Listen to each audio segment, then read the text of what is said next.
Music by Sukesh राय।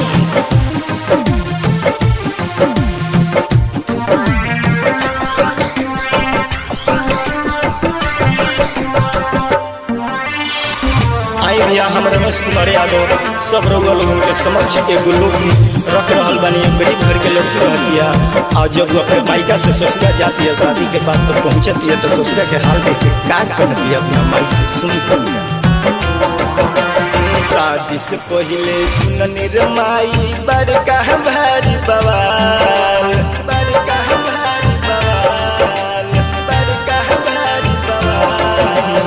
शादी से पहले सुननी रे माई बड़का भारी बवाल। सैया हमार कदने तारे हौवन ससुर रहेले गोपाल। सैया हमार कदने तारे हौवन ससुर रहेले गोपाल। ससुर रहेले गोपाल, ससुर रहेले गोपाल।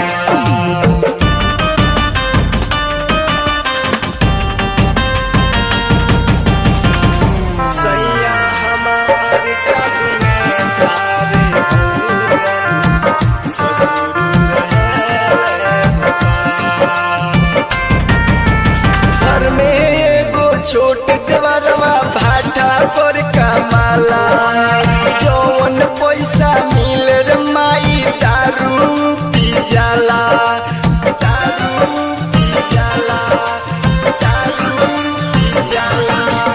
घर में एगो छोट देवरवा भाटा पर कमाला। जौन पैसा मिले रे माई दारू पी जाला। हसरा हमरो नाच के जोकर करे खूब कमाल, करे खूब कमाल, करे खूब कमाल। हसरा हमरो नाच के जोकर करे खूब कमाल। सैया हमार कदने तारे हौवन ससुर रहेले गोपाल। सैया हमार कदने तारे हौवन ससुर रहेले गोपाल।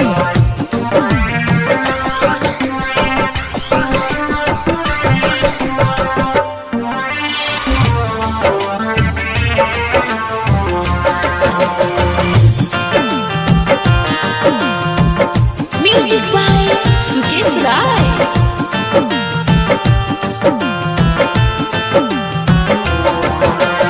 डोली से उतरनी रे माई कहूँ पहुँचाई। ओही गेहूँ के पूरी रे पाकल टोला भर बाटाई, टोला भर बाटाई, टोला भर बाटाई। डोली से उतरनी रे माई कहूँ पहुँचाई। ओही गेहूँ के पूरी रे पाकल टोला भर बाटाई। बैठे के चारपाई न बावे सुते के पुआर, सुते के पुआर, सुते के पुआर। बैठे के चारपाई न बावे सुते के पुआर। सैया हमार कदने तारे हौवन ससुर रहेले गोपाल। सैया हमार कदने तारे हौवन ससुर रहेले गोपाल। ससुर रहेले गोपाल, ससुर रहेले गोपाल।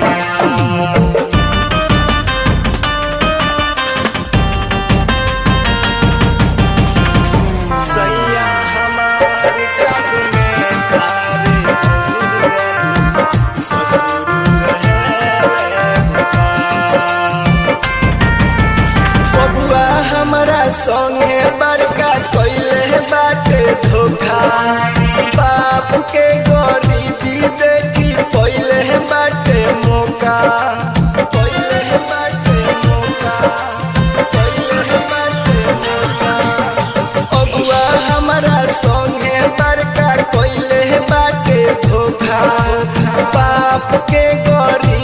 देखी पहले बाटे मौका यादव रमेश कुंडली पूरा दिहले ई खंगाल दिहले ई खंगाल दिहले ई खंगाल यादव रमेश कुंडली पूरा दिहले ई खंगाल सैया हमार कदने तारे हौवन ससुर रहेले भोपाल सैया हमार कदने तारे हौवन ससुर रहे